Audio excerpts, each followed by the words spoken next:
If natural selection is all about selfish individuals, why do we observe so much altruism in nature? It's because evolution is not about selfish individuals, it's about selfish genes. The unit of selection is not the individual organism, the individual animal or plant. It's the individual gene that is replicating. Genes code for certain behaviors in animals that can either be competitive behavior or it can be cooperative behavior. Sometimes cooperative behavior occurs only within a species, sometimes it occurs across species, as in symbiotic relationships. Whether or not genes code for cooperative or competitive behavior or predatory behavior or what have you depends entirely on the selection pressures that are exerted as a result.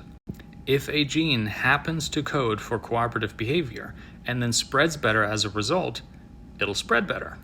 If a gene happens to code for predatory or competitive behavior among the species or across species and then spreads better, it'll spread better.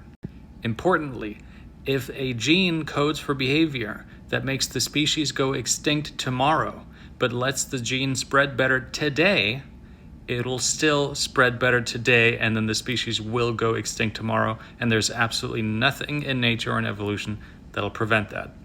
So again, evolution is about the gene. The unit of selection is the gene, the selfish gene. It's not the individual organism. Darwin originally thought it was about organisms, individual animals and individual plants. That's why he spoke of the survival of the fittest animal or the fittest individual organism that fits the best into its environment, not fittest in the sense of strongest or whatever. But we've since learned that the individual animal or plant or whatever is not the unit of selection. It is, again, the individual gene. So once you take the gene's eye view, as I believe Richard Dawkins calls it, all this makes sense, and the question of why some animals cooperate is not mysterious anymore, simply because their genes instruct them to. And the genes instruct them to because the genes that happen to instruct them to ended up spreading better through the population of their rivals. The book The Selfish Gene by Richard Dawkins is a must-read on this topic.